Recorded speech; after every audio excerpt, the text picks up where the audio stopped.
एक समय था जिसे हम इतिहास में मुगल काल के नाम से और हिंदी साहित्य के इतिहास में मध्यकाल के नाम से जानते हैं। उसी दौर में, उसी वक्त में, जबकि हिंदू संस्कृति और धर्म तेजी से पतन की ओर अग्रसर था, समाज में धर्म के नाम पर पाखंडों का बोलबाला था और तरह तरह की समस्याएं जनजीवन में उत्पन्न हो रही थी। ऐसे समय में एक ऐसे महाव्यक्तित्व का जन्म हुआ, अवतरण हुआ कहना चाहूंगी, अवतरण हुआ जिन्हें हम तुलसीदास जी के नाम से जानते हैं। और उन्होंने एक ऐसी अनमोल कृति श्री राम के चरित्र को आधार बनाकर प्रस्तुत की जो जन जन के हृदय का हार बन गई। और आज जो कृति 1631 ईस्वी में लिखी गई वह आज 2022 में भी उतनी ही प्रासंगिक है। घर घर में छोटा या बड़ा हो, कोई भी रूप हो, लेकिन अवश्य अनिवार्य रूप से पाई जाती है। और समय समय पर हम उस कृति का अखंड रामायण पाठ भी आयोजित करते हैं। यानी एक ऐसी कालजयी कृति तुलसीदास जी ने हमारे सामने प्रस्तुत की, जिन्होंने न केवल जीवन को आनंद, आत्मविश्वास, उल्लास, भक्तिभाव से भर दिया, बल्कि जीवन के प्रति सकारात्मक दृष्टिकोण भी दिया और एक ऐसी चिंतन धारा हमें प्रदान की जिसके माध्यम से हम ये विश्वास करने लगे, यानी हर भारतवासी ये विश्वास करने लगा कि यदि श्री राम के चरणों में अपने आप को समर्पित कर दें तो जीवन की सभी समस्याएं, जीवन के सभी कार्य सहज और आसान हो जाएंगे। उसी महाकवि की उस अनमोल कृति पर आधारित सत्र हम आज आयोजित करने जा रहे हैं। इससे पहले कि मैं सत्र शुरू करूं, मैं श्री राम परिवार का स्मरण करते हुए, उन्हें श्रद्धापूर्वक नमन करते हुए, महाकवि तुलसीदास को नमन करते हुए इस सत्र का प्रारंभ करती हूं। तो नमस्कार दोस्तों, साहित्य समाधान के मंच से मैं डॉक्टर रीता गौड़ आपका हार्दिक स्वागत करती हूं, अभिनंदन करती हूं। दोस्तों, बहुत समय से आप प्रतीक्षा कर रहे हैं, बालकांड पढ़ाइए, बालकांड पढ़ाइए। आपकी बार बार ये पुकार मुझे मैसेजेस के थ्रू सुनाई दे रही है। तो आज वो घड़ी आ गई है जबकि हम बालकांड पर चर्चा करने वाले हैं। लेकिन जैसी कि हमारी परंपरा है कि हम पहले कवि को जानते हैं, उसके व्यक्तित्व, उसके जीवन परिचय को जानते हैं, उसके बाद हम उसकी कृति पर आते हैं। तो आज के सत्र में हम महाकवि तुलसीदास के जीवन और उनके दृष्टिकोण पर विस्तृत चर्चा करेंगे। उसके बाद आगे के सत्रों में हम बालकांड पर आधारित प्रश्नों को विस्तार से पढ़ेंगे। तो कोशिश रहेगी मेरी कि मैं बालकांड को बहुत अच्छी तरह से आप तक पहुंचा सकूं और वो प्रश्न आप तक पहुंचा सकूं जो परीक्षा की दृष्टि से अत्यंत उपयोगी या महत्वपूर्ण हो। तो चलिए शुरू करते हैं आज का सत्र। क्योंकि दोस्तों हम रामचरितमानस के बालकांड को पढ़ने जा रहे हैं और ये जो दो चौपाइयां मैंने यहां लिखी हैं, ये रामचरितमानस शुरू करने से पहले आप लोगों के लिए जान लेना बहुत जरूरी है, क्योंकि स्वयं तुलसीदास जी ने इन दोनों चौपाइयों के माध्यम से यह स्पष्ट किया है कि रामचरितमानस आखिर रामचरितमानस है क्यों, उसके रचयिता आखिर हैं कौन। तो चलिए इनको पहले समझ लेते हैं, उसके बाद तुलसीदास जी के जीवन परिचय पर बातचीत करेंगे। यूं भी तुलसीदास जी का मानना था कि उनके आराध्य के स्मरण के बाद ही बात उनसे शुरू की जानी चाहिए। तो हमारी वो परंपरा तुलसीदास जी के द्वारा दी गई वो परंपरा भी आसानी से उसका पालन भी हो जाएगा, उसका निर्वहन भी हो जाएगा और हम रामचरितमानस के नामकरण को भी समझ लेंगे। तो देखिए तुलसीदास जी लिखते हैं, रामचरितमानस मुनि भावन, बिरचेउ शंभु सुहावन पावन। तो देखिए रामचरितमानस, इसको पहले समझ लेंगे। रामचरितमानस मुनियों के भावन यानी मन को अच्छी लगने वाली है, ठीक है। बिरचेउ, इसकी रचना की, शंभु यानी शिव जी ने, और ये कैसी है, सुहावनी, और पावन यानी पवित्र है। तो एक बात आप लोगों को मस्तिष्क में बिठा लेनी है कि जिस रामचरित्र का वर्णन महर्षि वाल्मीकि ने रामायण में संस्कृत में किया, जिस रामचरित्र का वर्णन आध्यात्म रामायण में मिलता है, जिस रामचरित्र का वर्णन तुलसीदास जी ने रामचरितमानस में किया, मूल रूप से उसकी रचना शिव जी के द्वारा की गई थी। ये कथन है स्वयं तुलसीदास जी का। अब आगे चलते हैं। त्रिविध दोष दुख दारिद दारिद दावन, और ये रामचरितमानस जिसकी रचना स्वयं शिव जी ने की थी, ये कैसी है? 3 प्रकार के जो दोष हैं हर मनुष्य के शरीर में मौजूद रहते हैं, उन तीनों दोषों को नष्ट करने वाली है, दुखों को नष्ट करने वाली है, दरिद्रता को दावन यानी जला देने वाली, भस्म कर देने वाली, नष्ट कर देने वाली है। यानी राम कथा को सुनने से तीनों प्रकार के दोष, सांसारिक दुख, दरिद्रता आदि सभी प्रकार के कष्ट नष्ट हो जाते हैं। कलि कुचाल कुल कलुष नसावन, और कैसी है रामचरितमानस? कलयुग की जो बुरी चालें हैं, यानी जो बुराइयां कलयुग में हैं, उन सारी कलयुग की कुचालों को समग्रता पूर्वक नष्ट करने वाली है। कुली यानी समग्र, पूरी तरह से, पूरी तरह नष्ट करने वाली है। और क्या करने वाली? कलुष यानी जो पाप है उनको नसावन यानी नष्ट करने वाली है। तो इस पहले दोहे को लिखने का यहां पर मेरा उद्देश्य यह था कि आप ये जान लें कि मूलतः रामचरित्र की रचना शिव जी के द्वारा की गई, ऐसी मान्यता है किसकी? तुलसीदास जी की। अब अगली पंक्तियों में आते हैं, अगली चौपाई पर आते हैं। रच महेश निज मानस राखा, और शिवजी ने रामचरित्र की रचना करने के बाद उसको रचकर निज मानस यानी अपने हृदय में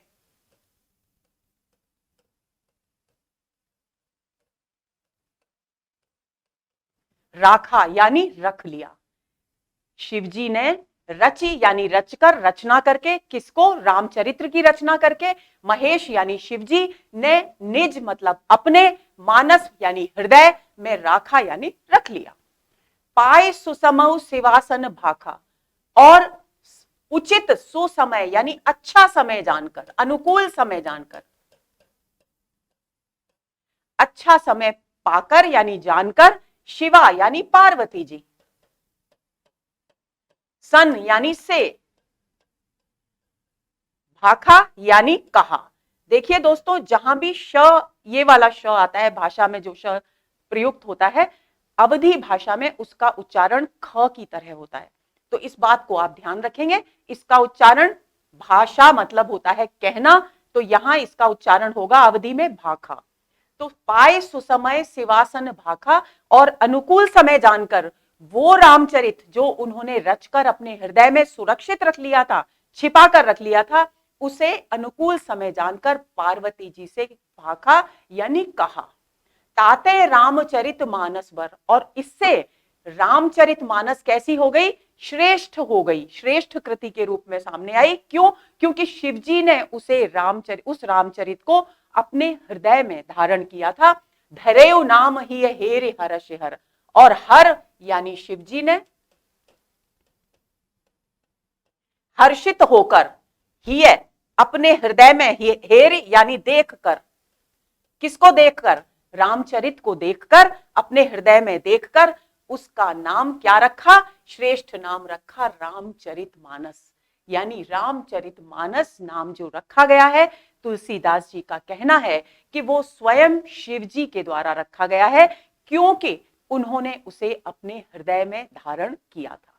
तो चलिए, ये हुई वो पृष्ठभूमि जो आप सभी विद्यार्थियों को जाननी चाहिए कि रामचरितमानस, आखिर रामचरितमानस क्यों कहलाती है, उसका नाम रामचरितमानस क्यों है।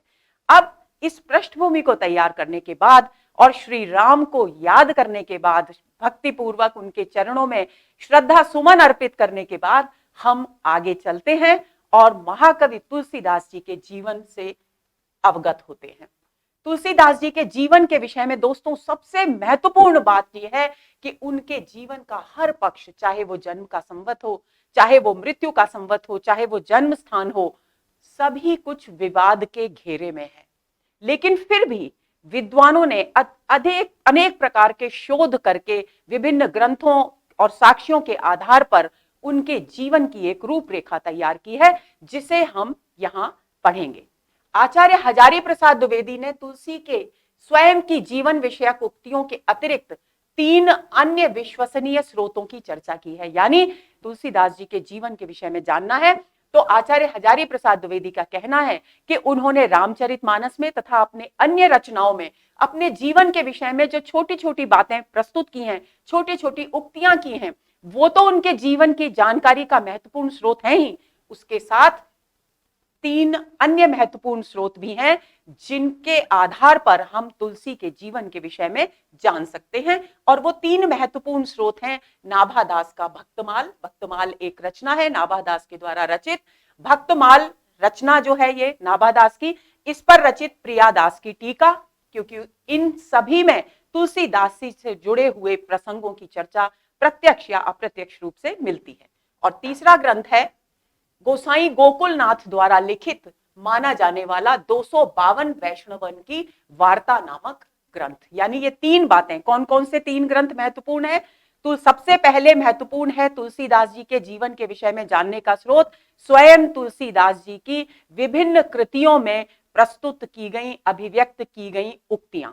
उसके बाद महत्वपूर्ण है नाभादास का भक्तमाल, उसके बाद नाभादास के भक्तमाल पर प्रियादास की टीका, और तीसरा ग्रंथ है गोसाई गोकुलनाथ द्वारा लिखित माना जाने वाला ग्रंथ 252 वैष्णवन की वार्ता। अब इन सब ग्रंथों के, इन प्रमाणों के आधार पर, इन साक्ष्यों के परिप्रेक्ष्य में विद्वानों ने जो निष्कर्ष निकाले हैं उनकी यहां हम चर्चा कर रहे हैं। जन्म संवत विषयक मत, प्रमुखतः 3 मत जन्म संवत के विषय में प्रचलित हैं। ये सभी आपको इसलिए जानने चाहिए दोस्तों कि कब कौन सा प्रश्न किस तरह से पूछ लिया जाए उसके विषय में हम निश्चित रूप से नहीं कह सकते। इसलिए अगर हम जन्म की बात करते हैं तो हमें जन्म के विषय में प्रचलित सभी मतों को जानना चाहिए और उस पर सर्वमान्य मत कौन सा है वो भी जानना चाहिए। तो पहला मत जो है जन्म संवत के विषय में वो है बेणी माधव और रघुवर दास की का मत, जो मानते हैं कि संवत 1554 यानी 1497 ईस्वी में जन्म हुआ तुलसीदास जी का। शिव सिंह सेंगर मानते हैं कि संवत 1583 में यानी 1526 ईस्वी में जन्म हुआ तुलसीदास जी का। और राम गुलाम द्विवेदी और ग्रियर्सन मानते हैं कि संवत 1589 में यानी 1532 ईस्वी में तुलसीदास जी का जन्म हुआ। और इनमें से, इन तीनों मतों में से सर्वाधिक जो सर्वमान्य मत माना गया है वो है राम गुलाम द्विवेदी और ग्रियर्सन का, यानी संवत 1589 ही तुलसीदास जी के जन्म का अब तक सबसे प्रामाणिक संवत माना गया है। अब अंतः साक्ष्य से भी संवत 1589 की ही पुष्टि होती है, इसलिए इसे ही सर्वमान्य मत माना गया है। अब बात आती है तुलसीदास जी के जन्म स्थान की। तो 2 स्थानों को लेकर विशेष तौर पर तुलसी का जन्म किस स्थान पर हुआ, इस विषय में 2 मत विशेष रूप से महत्वपूर्ण है। पहला है एटा के निकट सोरो में उनका जन्म हुआ और दूसरा बांदा जिले में स्थित राजापुर में उनका जन्म हुआ। तो लाला सीताराम, हजारी प्रसाद द्विवेदी, राम नरेश त्रिपाठी, रामदत्त भारद्वाज, गणपति चंद्र गुप्त और गौरी शंकर द्विवेदी, ये सभी विद्वान मानते हैं कि एटा के निकट स्थित सोरो नामक स्थान पर तुलसीदास जी का जन्म हुआ। लेकिन बेनी माधव दास और महात्मा रघुवर दास, शिव सिंह सेंगर, राम गुलाम द्विवेदी और आचार्य रामचंद्र शुक्ल मानते हैं कि बांदा जिले में स्थित राजापुर नामक स्थान पर तुलसीदास जी का जन्म हुआ।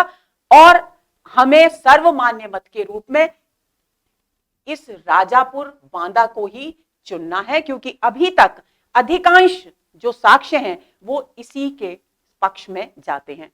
तो यानी जन्म संवत हम मानेंगे तुलसीदास जी का 1589 और स्थान, जन्म स्थान मानेंगे बांदा जिले में स्थित राजापुर, और ये स्थान उत्तर प्रदेश में है, ये भी आपको पता होना चाहिए। आगे चलते हैं। अब निधन संवत की बात आती है। तो निधन संवत के विषय में संवत 1680 माना गया है और ईस्वी सन में अगर इसे बदलें तो 1623 ईस्वी आता है। और स्वयं तुलसीदास जी ने ये बात कही है, संवत 1680 असी गंग के तीर, श्रावण शुक्ला सप्तमी तुलसी तज्यो शरीर। तो ये शुक्ला है, तो इसका मतलब है कि संवत 1680 को स्वयं स्वीकार किया गया है। और इसके तुलसीदास जी के निधन के विषय में ये बहुत ही लोक प्रचलित दोहा है। इसमें कहा गया है कि 1680 संवत में असी, गंगा के किनारे असी नामक घाट है, असी गंगा, गंग के तीर, तीर का मतलब किनारा, गंगा नदी के किनारे असी घाट पर संवत 1680 में जब श्रावण मास की शुक्ल पक्ष की सप्तमी तिथि थी, तब तुलसीदास जी ने अपना शरीर छोड़ा। यानी उनके निधन के विषय में यह दोहा बहुत अधिक प्रचलित है। लेकिन आचार्य शुक्ल ने टोडर के वंशजों के प्रमाण के आधार पर दोहे की दूसरी पंक्ति को इस प्रकार सही माना है। यानी आचार्य शुक्ल का कहना है कि श्रावण शुक्ला सप्तमी तुलसी तजो शरीर, इसके स्थान पर श्रावण कृष्णा तीज शनि तुलसी तजो शरीर अधिक उचित है। क्यों? क्योंकि टोडर के वंशज इस दिन अब तक, यानी जब तक शुक्ल जी थे तब तक, इस तिथि को उनके निधन की तिथि के रूप में मानते रहे हैं। और टोडर बहुत अधिक स्नेही व्यक्ति थे, तुलसीदास जी के बहुत निकट थे और उन्हें उनके परिवार में बहुत अधिक सम्मान प्राप्त था। यही कारण है कि उनकी निधन तिथि पर वे लोग एक आयोजन किया करते थे, धार्मिक आयोजन किया करते थे और कवि के प्रति अपने श्रद्धा सुमन अर्पित किया करते थे। तो उसी आधार पर, क्योंकि वे लोग श्रावण कृष्णा तीज और शनिवार को तुलसी के निधन की तिथि मानते हैं, संवत लेकिन यही है, संवत 1680। तो तिथि भले ही श्रावण कृष्णा तीज मानी जाए, शनिवार माना जाए या श्रावण शुक्ला सप्तमी मानी जाए, लेकिन तिथि 1680 संवत ही है। इस बात को आपको ध्यान में रखना है। आगे चलते हैं। आपकी माता का नाम हुलसी था, आपके पिता का नाम आत्माराम दुबे था, जो अपने समय के बहुत ही प्रतिष्ठित और विख्यात ज्योतिषी हुआ करते थे। और आपकी पत्नी का नाम रत्नावली था, जो स्वयं एक विदुषी स्त्री थी और एक बहुत ही प्रतिष्ठित ब्राह्मण परिवार से जिनका संबंध था। आपके दीक्षा गुरु नरहरि दास या नरहरयानंद माने गए हैं और शिक्षा गुरु आपके माने गए हैं शेष सनातन। अब थोड़ा सा इस प्रसंग में मैं आपको तुलसीदास जी के जीवन के विषय में जो विभिन्न शोधों से प्राप्त होती है जानकारी, जो कहानी मिलती है हमें उनके जीवन के विषय में, उसके विषय में चर्चा कर दूं। दोस्तों, ये माना जाता है कि तुलसीदास जी का जब जन्म हुआ माता हुलसी और आत्माराम दुबे के परिवार में, तब उस समय तुलसीदास जी पैदा होते ही पहली बात तो रोए नहीं, दूसरी बात वे 5 वर्ष के बालक के समान थे, उनके सारे दांत थे और वे रोए नहीं।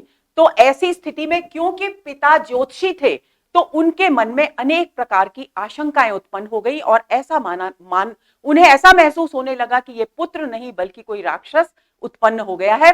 और इस भावना से प्रेरित होकर वे उनकी, यानी अपने पुत्र की उपेक्षा करने लगे।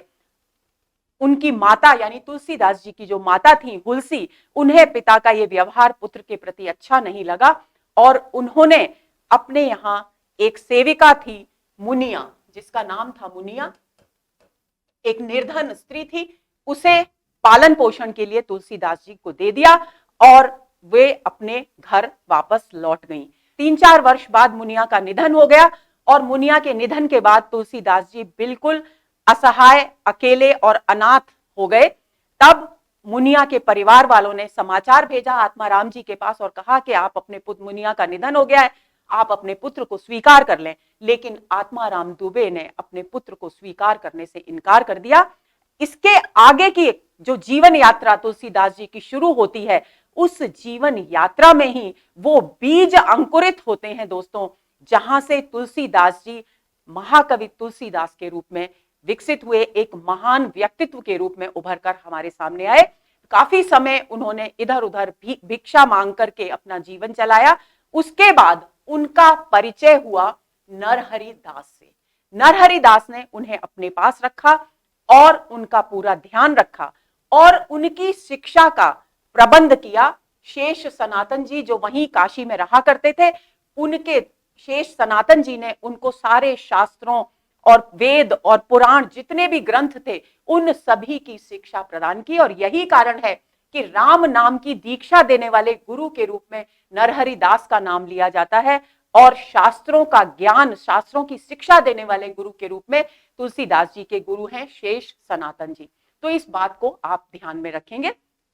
आचार्य शुक्ल ने तुलसीदास जी के मित्रों और स्नेही जनों में कुछ एक लोगों की, महत्वपूर्ण व्यक्तियों की चर्चा की है, जिनमें रहीम, रहीम के दोहे हम लोग बचपन से ही पढ़ते चले आते हैं। वे रहीम महाराजा मानसिंह जो जयपुर के थे, नाभाजी, मधुसूदन सरस्वती और काशी के भक्त भदैनी के टोडर का उल्लेख किया है। वही टोडर जिनके वंशज उनके निधन की तिथि के समय उनके प्रति श्रद्धा सुमन अर्पित किया करते हैं। उन्हीं टोडर को अंतरंग मित्रों में चर्चा की है आचार्य शुक्ल ने। आगे चलते हैं। अब आती है बात रचनाओं की। तो जो प्रामाणिक कृतियां हैं, कृतियों के विषय में भी बहुत विवाद है तुलसीदास जी के, तो जो प्रामाणिक कृतियां हैं उनकी संख्या 12 मानी गई है दोस्तों।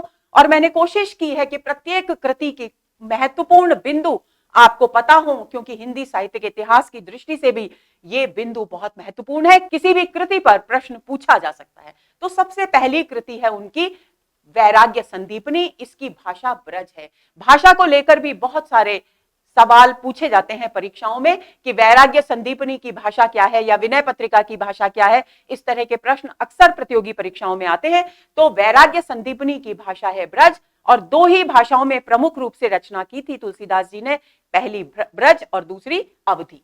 अब इस वैराग्य संदीपनी में कौन से छंद हैं? दोहा, चौपाई और सोरठा छंदों का यहां पर प्रयोग किया गया है, और कुल छंदों की संख्या है 62। ये बिंदु आपको ध्यान रखने हैं। और ये किस प्रकार की कृति है? 3 प्रकार की कृतियां लिखी थी तुलसीदास जी ने, मुक्तक कृति, गीति काव्य और प्रबंध कृतियां। तो ये वैराग्य संदीपनी उनकी एक मुक्तक काव्य कृति है। तुलसी ने स्वयं इसे अखिल ज्ञान का सागर कहकर संबोधित किया है। प्रश्न पूछा जा सकता है कि तुलसी की किस कृति को अखिल ज्ञान का सागर कहा जाता है, तो आपका उत्तर होना चाहिए वैराग्य संदीपनी। संत स्वभाव, अब इसकी विषय वस्तु क्या है? संतों के स्वभाव का वर्णन किया गया है, संतों की महिमा का वर्णन किया गया है, नीति विषयक विचार व्यक्त किए गए हैं, भक्ति विषयक विचार व्यक्त किए गए हैं, और राम नाम की महिमा का यहां पर चित्रण किया गया है। तो ये महत्वपूर्ण बिंदु हैं वैराग्य संदीपनी नामक कृति के। अब दूसरी कृति है रामाज्ञा प्रश्न। इसकी भाषा अवधि है और छंद दोहा छंद में लिखी गई है यह कृति, और इसमें कुल 343 दोहे हैं, और यह भी मुक्तक काव्य कृति है। देखिए, वैराग्य संदीपनी की भाषा थी, कौन सी भाषा थी? वैराग्य संदीपनी की भाषा थी ब्रज, और रामाज्ञा प्रश्न की भाषा है अवधि। ये एक मुक्तक काव्य कृति है।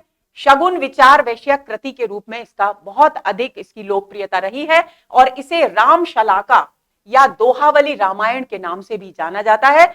इस पर भी प्रश्न आ सकता है कि तुलसीदास जी की कौन सी कृति को राम शलाका या दोहावली के नाम से जाना जाता है। तो आपको ध्यान रखना चाहिए, रामाज्ञा प्रश्न को राम शलाका या दोहावली के नाम से दोहावली रामायण के नाम से जाना जाता है। 7 सर्गों में निबद्ध राम कथा का चित्रण यहाँ किया गया है।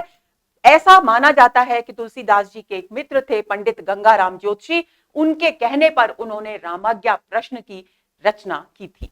आगे चलते हैं। तीसरी कृति है रामलला नहछू। इसकी भाषा ठेठ अवधि है। अब देखिए, अवधि और ठेठ अवधि में क्या अंतर है, इस बात को आप समझ लीजिए। अवधि भाषा का मतलब है कि जिसमें कुछ साहित्यिक शब्दों का भी प्रयोग हो, लेकिन ठेठ अवधि का मतलब है ग्रामीण अवधि भाषा। तो इसलिए इस रामलला नहछू नामक जो कृति है उसमें ठेठ अवधि यानी ग्रामीण अवधि का प्रयोग किया गया है। छंद इसका सोहर है और इसमें कुल 20 छंद है। ये एक प्रबंध काव्य कृति है। इसमें राम के विवाह और उनके यज्ञोपवीत संस्कार का चित्रण किया गया है। जानकी मंगल उनकी अगली कृति है। इसकी भाषा भी अवधि है। छंद सोहर है, यहां भी छंद सोहर है, और कुल 216 छंद इसमें लिखे गए हैं, और ये भी एक प्रबंध काव्य कृति है। आगे चलते हैं। ये वाल्मीकि रामायण पर आधारित राम सीता विवाह का वर्णन भी यहां इस कृति में किया गया है। और उनकी अगली कृति और जो सबसे महत्वपूर्ण है, जो हमारे पाठ्यक्रम में भी है, वो है रामचरितमानस। रामचरितमानस की भाषा भी अवधि है, और जिन प्रमुख छंदों का प्रयोग यहाँ किया गया है वो है दोहा, चौपाई, सोरठा और हरिगीतिका। इसके अलावा भी अनेक छंद हैं, लेकिन ये प्रमुख छंद है रामचरितमानस के। इसमें 7 कांड हैं। आपको इन 7 कांडों के क्रम को याद कर लेना है दोस्तों। इस पर कई बार प्रश्न पूछे जाते हैं। बालकांड सबसे पहला कांड है जो हमारे पाठ्यक्रम में है, और उसके बाद आता है अयोध्या कांड। अयोध्या कांड के बाद वनवास के लिए जब जाते हैं श्री राम, तो आता है अरण्य कांड, यानी जंगल में किस प्रकार उन्होंने अपना समय व्यतीत किया वो। और उसके बाद जब वो सुग्रीव आदि से मिलते हैं तो किष्किंधा कांड आता है और हनुमान जी के गौरव गान से संबंधित सुंदर कांड, और उसके बाद फिर लंका कांड जब युद्ध होता है, और उत्तर कांड उसके बाद आता है। तो इस प्रकार से 7 कांडों में निबद्ध कृति है रामचरितमानस, और ये एक प्रबंधात्मक कृति है क्योंकि इसमें राम के चरित्र को व्यापक रूप में अभिव्यक्त किया गया है। आगे चलते हैं। इस कृति की सबसे महत्वपूर्ण बात यह है कि इसमें राम के मर्यादा पुरुषोत्तम रूप का चित्रण किया गया है। तुलसीदास जी की अगली रचना है पार्वती मंगल, इसकी भाषा अवधी है। इसमें छंद कौन से हैं? मंगल और हरिगीतिका छंदों का प्रयोग किया गया है और छंदों की संख्या है 164, और यह भी एक प्रबंध कृति है। इसके बाद अगली कृति आती है कृष्ण गीतावली, इसकी भाषा ब्रज है। ये एक पदबद्ध रचना है, इसके पदों की संख्या है 61, और ये एक गीति काव्य है, यानी इसके पदों को गाया जा सकता है। वृंदावन, ऐसा माना जाता है कि वृंदावन यात्रा के दौरान तुलसीदास जी ने इस कृति की रचना की थी। बाबा में बेनी माधव के अनुसार चित्रकूट में सूरदास के तुलसीदास से मिलने के बाद ये कृति तुलसीदास जी ने रची। ऐसा माना जाता है कि जब चित्रकूट में विराजे थे तुलसीदास जी, उस समय सूरदास जी उनसे मिलने आए, और इस मिलन की घटना के घटित होने के बाद तुलसीदास जी ने ये रचना लिखी। इसमें कृष्ण के बाल चरित्र, गोपिका, उनके गोपिका प्रेम, मथुरा गमन, भ्रमर गीत वर्णन आदि का वर्णन किया गया है, और इसमें भगवान के लोक रंजक रूप का चित्रण किया गया है। ये ध्यान रखेंगे आप, रामचरितमानस में जो श्री राम का चरित्र है वो क्योंकि मर्यादा पुरुषोत्तम चरित्र है, तो उस चरित्र के लिए शब्द प्रयोग में आता है लोक मंगल, यानी भगवान के लोक मंगल रूप का चित्रण रामचरितमानस में।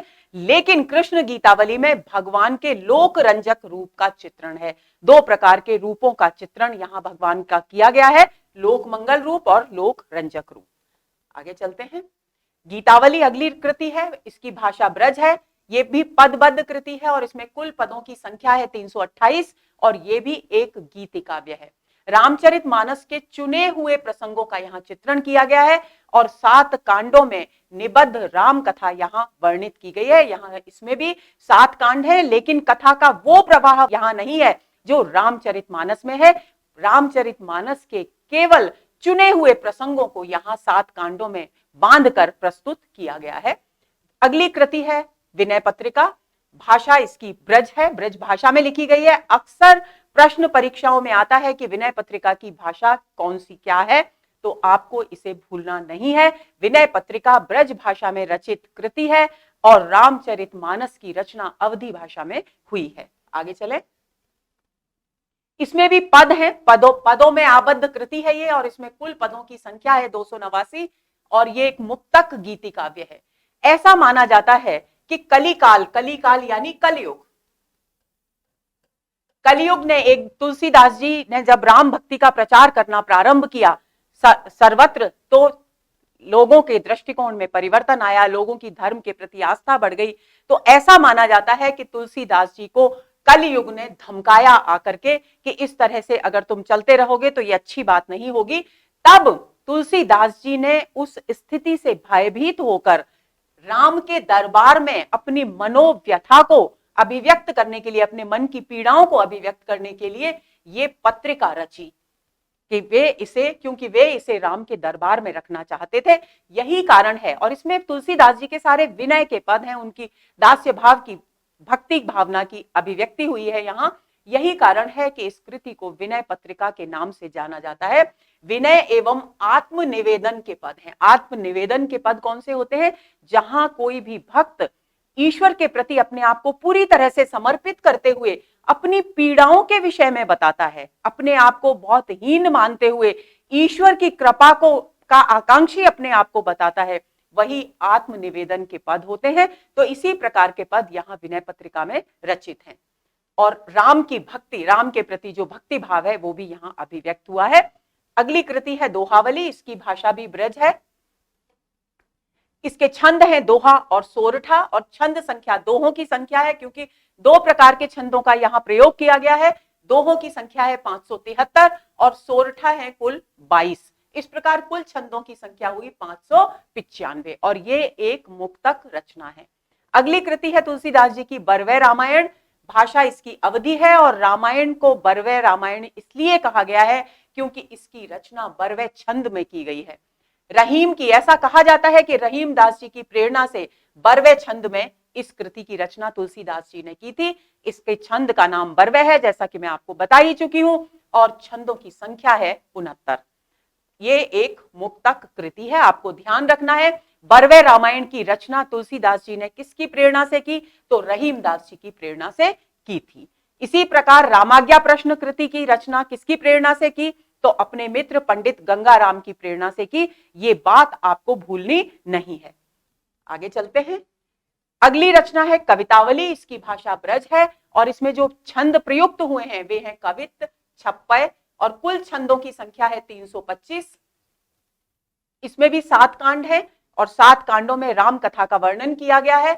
और उत्तर कांड में काशी में एक बार जब तुलसीदास जी के जीवन काल में महामारी फैली थी उसका भी वर्णन यहां पर मिलता है। यानी अपनी परिस्थितियों का प्रतिबिंब भी तुलसीदास जी ने अपनी कृतियों के माध्यम से अभिव्यक्त किया है और यह भी एक मुक्तक काव्य कृति है।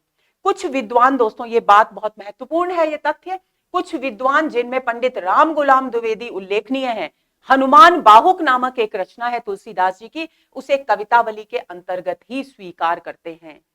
तो यही हनुमान जी की वंदना से संबंधित ग्रंथ है। ऐसा कहा जाता है कि अपने जीवन के अंतिम पड़ाव पर तुलसीदास जी को बाहु, अपनी भुजाओं में बहुत अधिक पीड़ा हो रही थी और उसकी वजह से वे बहुत परेशान थे। तब उन्होंने हनुमान जी की वंदना में हनुमान बाहुक नामक काव्य कृति की रचना की थी, जिसे पंडित राम गुलाम द्विवेदी कवितावली का ही भाग मानते हैं। आगे चलते हैं। रामलला नैचू, जानकी मंगल, पार्वती मंगल कृतियां, ये तीनों कृतियां कौन कौन सी? रामलला नैचू, जानकी मंगल और पार्वती मंगल। ये कृतियां मांगलिक अवसरों पर गाए जाने के लिए रचित मंगल ग्रंथ हैं।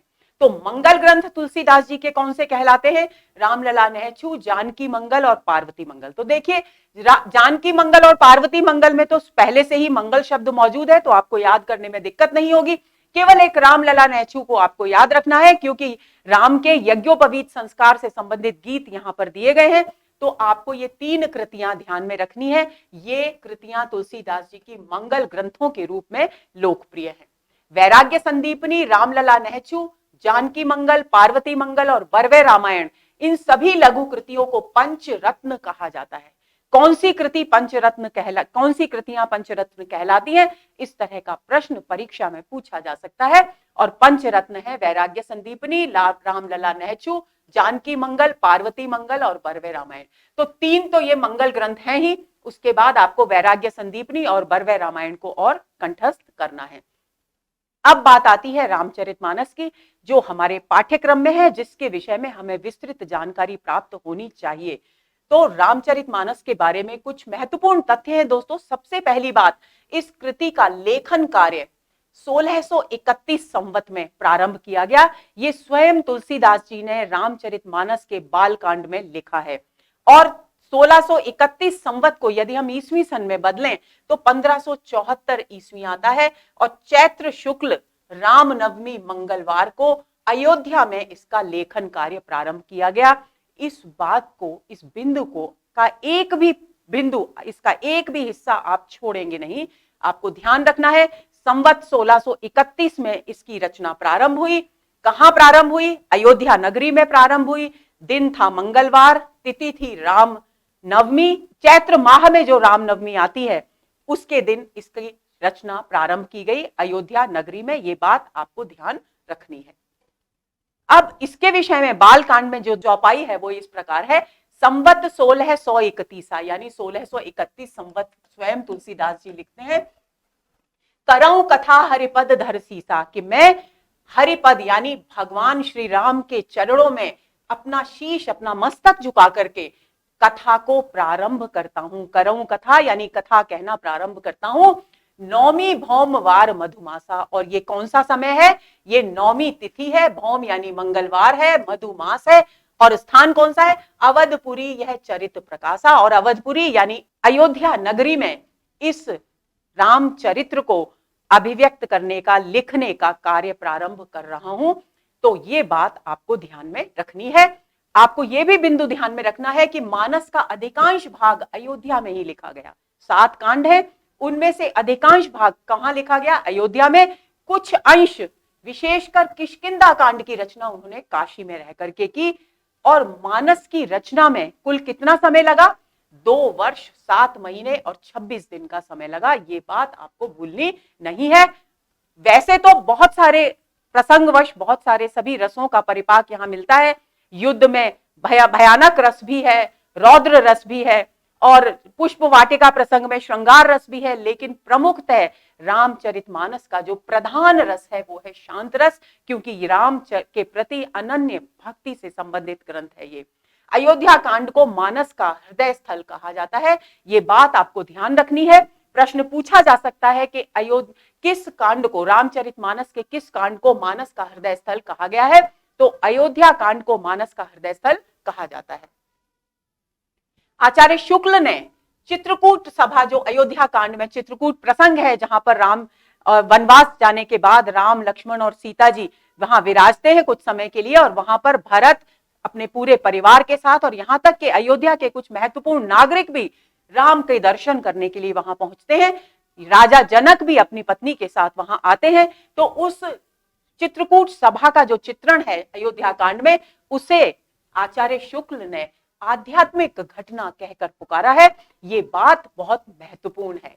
तुलसी के अनुसार मानस के 7 कांड 7 सोपानों के समान है।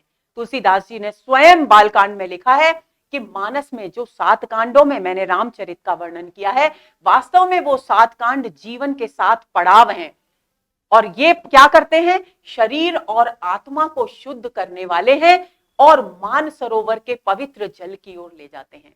अब ये मानसरोवर का पवित्र जल क्या है? मानसरोवर का पवित्र जल का मतलब कैलाश मानसरोवर जाना नहीं है दोस्तों, बल्कि मानसरोवर का मतलब है कि अपने हृदय में स्थित ईश्वर के दर्शन, परमात्मा के दर्शन कराने में सहायक होता है। हम हर व्यक्ति का जो हृदय रूपी मानसरोवर है, उस ओर व्यक्ति की प्रवृत्ति को सांसारिकता से मोड़कर मानसरोवर की ओर केंद्रित करते हैं, अपने हृदय में केंद्रित करते हैं, क्योंकि उसी हृदय में भगवान का वास है। तो ये बात स्वयं तुलसीदास जी ने कही है। तुलसीदास ने मानस की तुलना मानसरोवर से की है और इसके 4 घाट बताए हैं। वो 4 घाटों की चर्चा हम करते हैं। देखिए, सबसे पहला घाट है राजघाट। राजघाट उन्होंने स्पष्ट किया है कि विशिष्ट जो ज्ञानी जन है, जो ज्ञान की रहस्यमयी गूढ़ बातें कर सकते हैं। देखिए दोस्तों, आपको यह ध्यान रखना है कि हर व्यक्ति का इस सृष्टि में मस्तिष्क हर व्यक्ति के पास होता है, सोचने समझने की शक्ति हर व्यक्ति के पास होती है, लेकिन हर व्यक्ति के चिंतन का, हर व्यक्ति के सोचने समझने का अपना एक अलग स्तर होता है। तो जो वो लोग हैं जो गूढ़ से गूढ़, रहस्य से रहस्यमयी, जटिल से जटिल ज्ञान के प्रसंगों को समझने की क्षमता रखते हैं, उनके लिए तुलसीदास जी ने मानस में बताया है राजघाट, जो कि केवल यानी ज्ञान का वो स्रोत जो विशिष्ट ज्ञानी जनों के लिए है। इस राजघाट को ज्ञान घाट भी कहा जाता है, और खास तौर पर शिव पार्वती जो संवाद है उसे राजघाट कहकर के तुलसीदास जी ने संबोधित किया है। अब दूसरा जो घाट है वो है पनघट। पनघट स्त्रियों के जीवन से संबंधित घाट है, क्योंकि पानी भरने के लिए स्त्रियां अक्सर प्राचीन काल में जाया करती थी। तो वो उस पनघट को सती स्त्रियों के लिए कहा गया है, यानी पनघट में जो भी विचार व्यक्त किए गए हैं वो किसके लिए उपयोगी है? सती स्त्रियों के लिए उपयोगी है। और इसका दूसरा नाम है पनघट का उपासना घाट। और काकभुशुंडी और गरुड़ संवाद को पनघट कह करके पुकारा गया है तुलसीदास जी के द्वारा। तीसरा घाट है पंचायती घाट। पंचायती घाट जन साधारण के लिए है, जिसे कोई भी व्यक्ति, वो तो हो गया विशिष्ट ज्ञानी जनों के लिए, ये हो गया सती स्त्रियों के लिए, और पंचायती घाट है एक आम आदमी के लिए, क्योंकि तुलसीदास जी अपनी कृति को, राम के चरित्र को, राम के चरित्र से मिलने वाले जीवन मूल्यों को किसी एक वर्ग विशेष तक सीमित नहीं रखना चाहते थे। उनका उद्देश्य था कि जन जन इसका लाभ प्राप्त करे, और यही कारण है कि उन्होंने जो तीसरा घाट रखा है रामचरितमानस का पंचायती घाट, वो जन साधारण के लिए है, और कर्म घाट के नाम से भी इसको जाना जाता है। याज्ञवल्क्य भारद्वाज संवाद को उन्होंने पंचायती घाट यानी कर्म घाट कहकर के संबोधित किया है। आगे चले। चौथा है गौ घाट। गौ घाट दीनहीन जनों के लिए है। दीन जन साधारण में भी दो तरह के लोग होते हैं, एक तो सामान्य जीवन जीने वाले और दूसरे वे होते हैं जो अपने जीवन की विभीषिका से बहुत पीड़ित, बहुत त्रस्त होते हैं।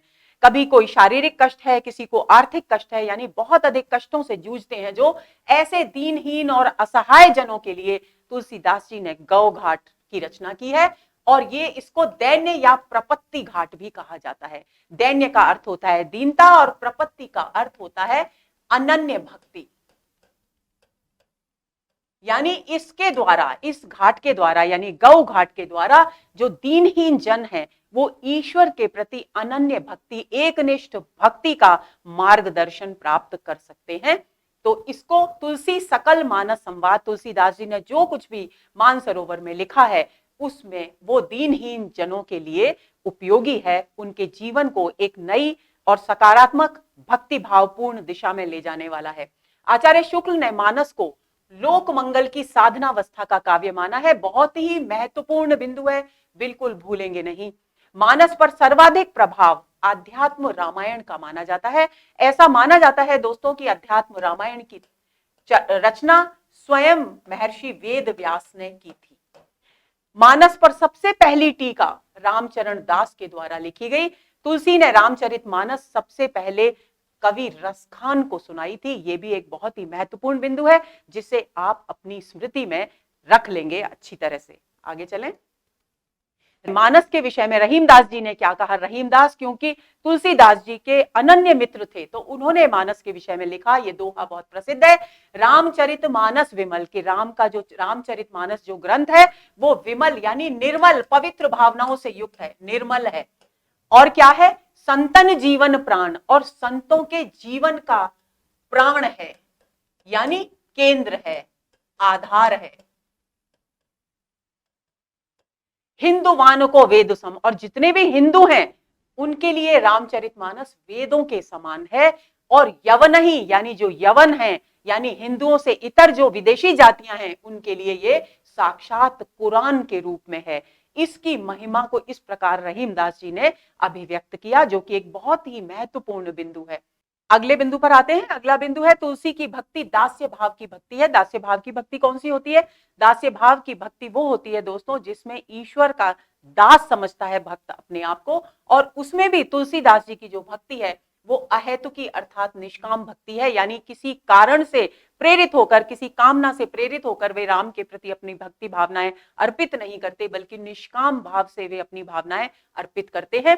और इस भक्ति में, उनकी दास्य भाव की भक्ति में नवधा भक्ति के सभी गुण, कौन कौन से गुण, श्रवण यानी ईश्वर के नाम को सुनना, कीर्तन यानी ईश्वर के नाम का कीर्तन करना, स्मरण ईश्वर को हृदय में याद रखना, पाद सेवन उनकी चरण वंदना करना, पूजन उनकी पूजा करना, वंदन उनकी वंदना करना, दास्य यानी उनके स्वयं को अपना उनका दास बताना, सख्य यानी उन स्वयं को उनका मित्र मानकर अपने विचारों को, भावों को अभिव्यक्त करना, आत्मनिवेदन यानी अपनी सभी पीड़ाएं, अपने सभी दुख सुख श्री राम के समक्ष अभिव्यक्त करना या ईश्वर के समक्ष अभिव्यक्त करना। ये दास्य भक्ति के अनुकूल होकर के अभिव्यक्त हुए हैं। ये नवधा भक्ति के 9 अंग माने जाते हैं।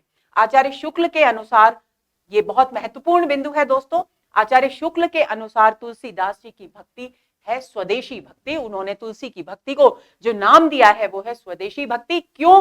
क्योंकि इसमें जटिल साधना मार्ग को स्वीकार नहीं किया गया है। बहुत ही सरल भक्ति भावना का पथ यहाँ बताया गया है जिस पर चलकर हर आम और खास व्यक्ति ईश्वर की प्राप्ति कर सकता है, अपने हृदय के कलुष को समाप्त कर सकता है।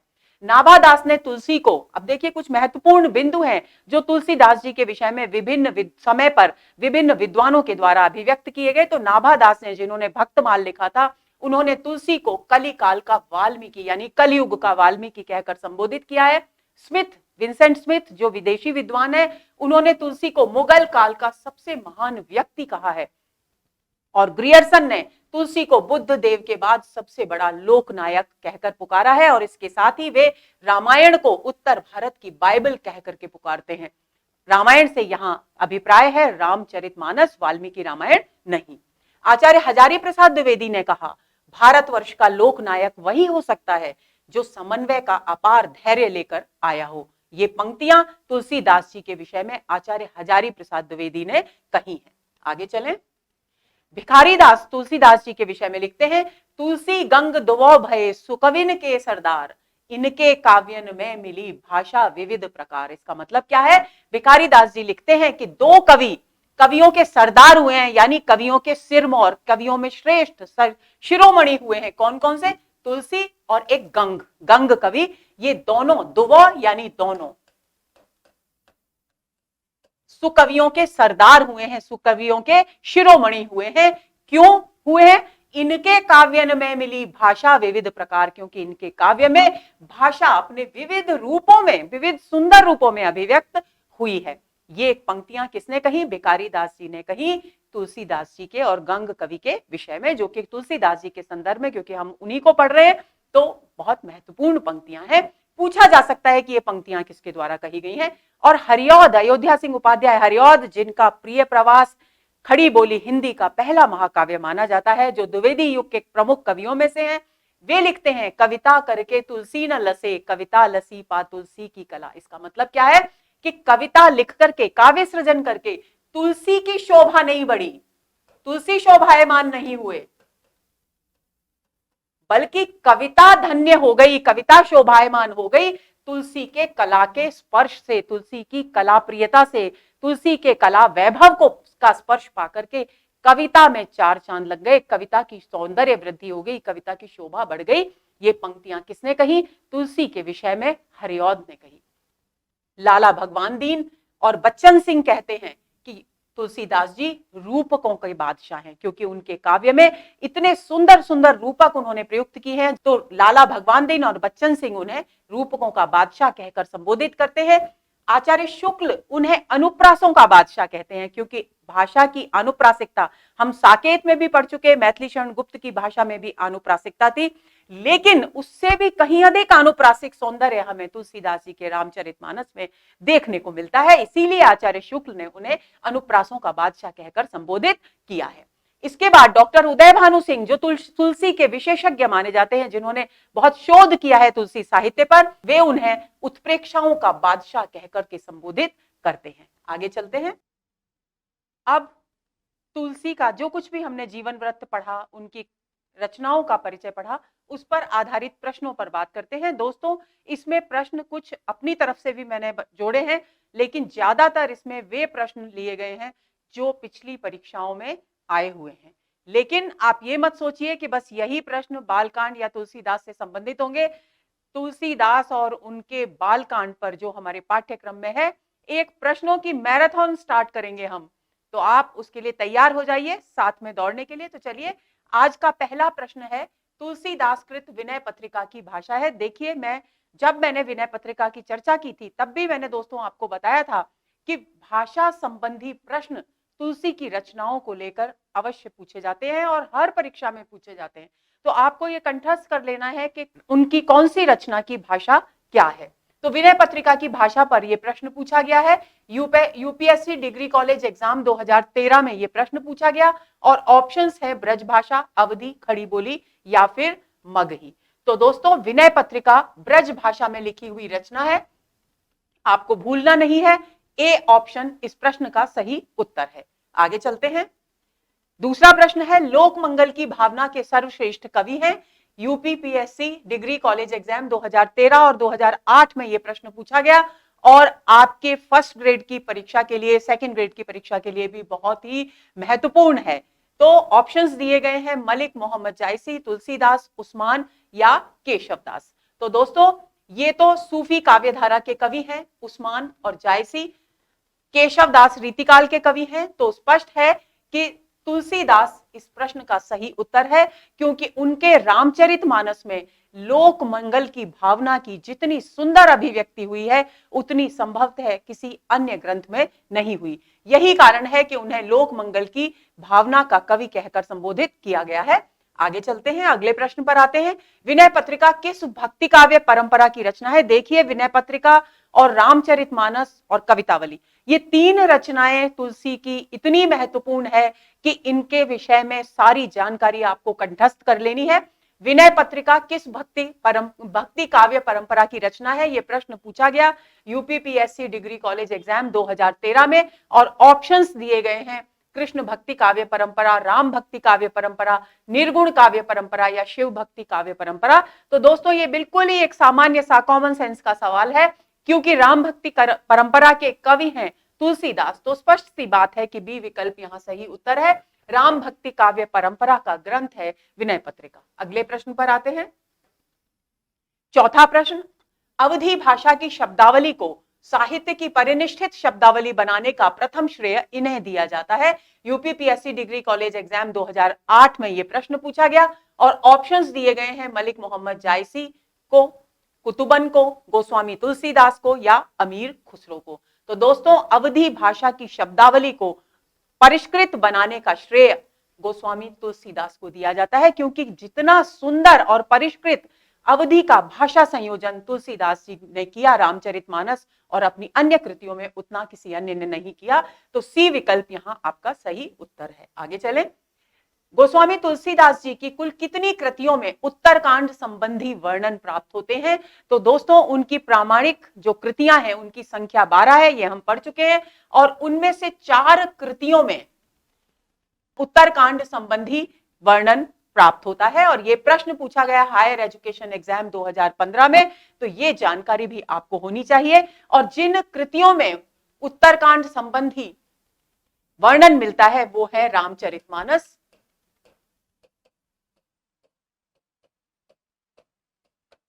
बरवे रामायण,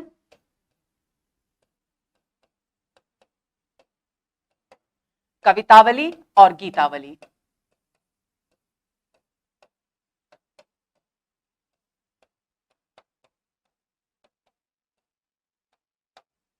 तो इन 4 कृतियों में उत्तरकांड संबंधी वर्णन प्राप्त होता है, तो ये आपको कंठस्थ कर लेना है। आगे चलते हैं।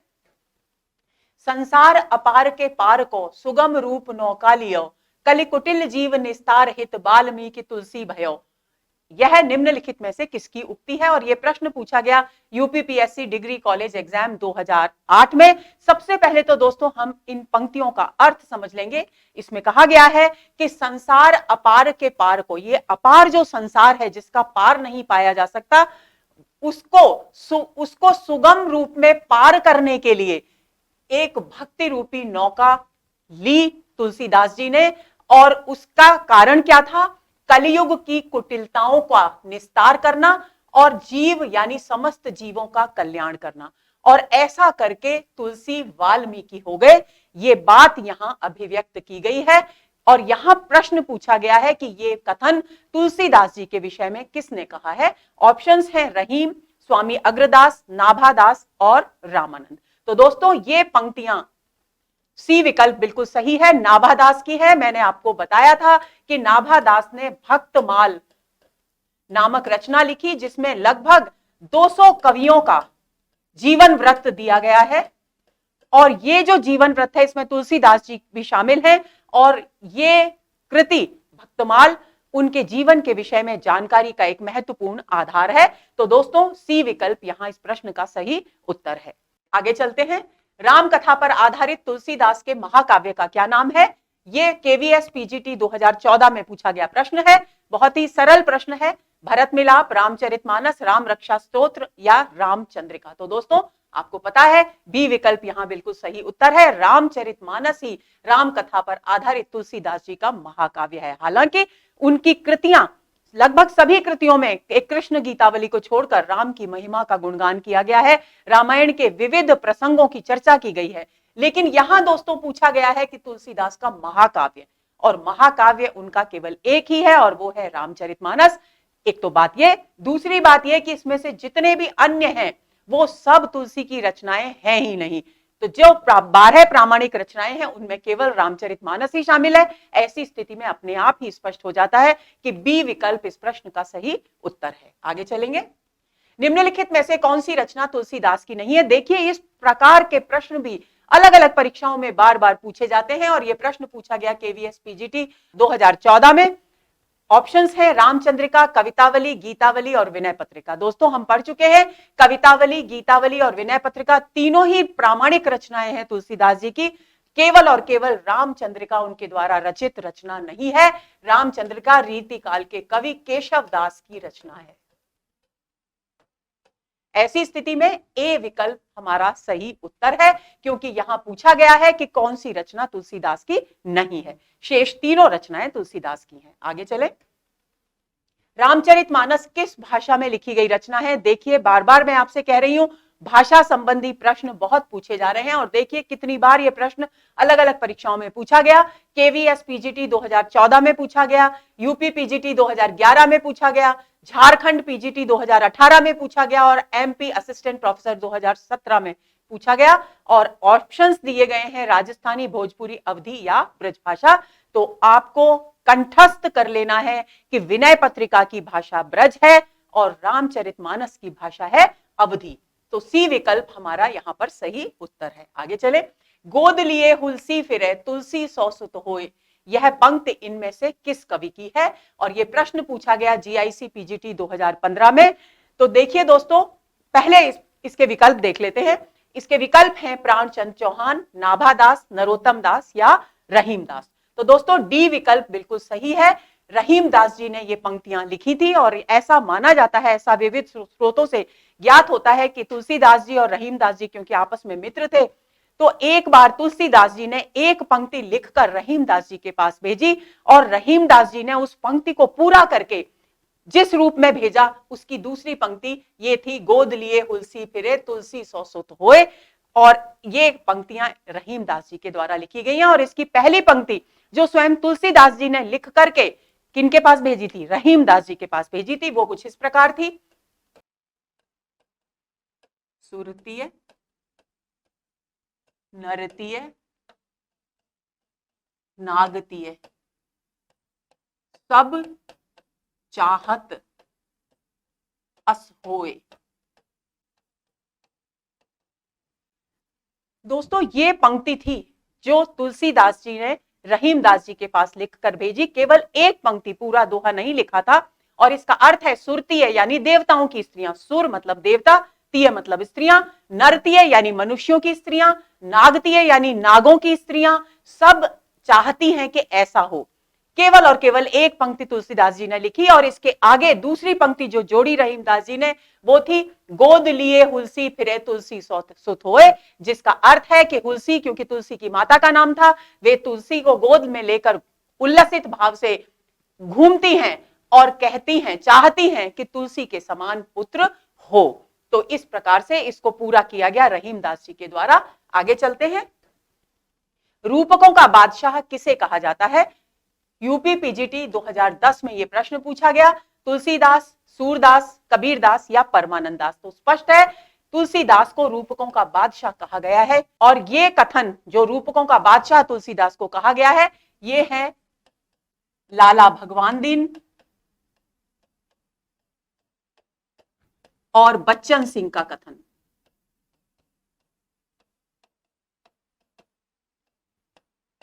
इन दो विद्वानों ने तुलसीदास को रूपकों का बादशाह कहकर संबोधित किया है। आगे चलते हैं। गोस्वामी जी के पिता का क्या नाम था? यूपी पीजीटी 2011 में पूछा गया है। बहुत ही सरल सवाल है। ऑप्शंस हैं गंगाराम, आत्माराम, देवतादीन या इनमें से कोई नहीं।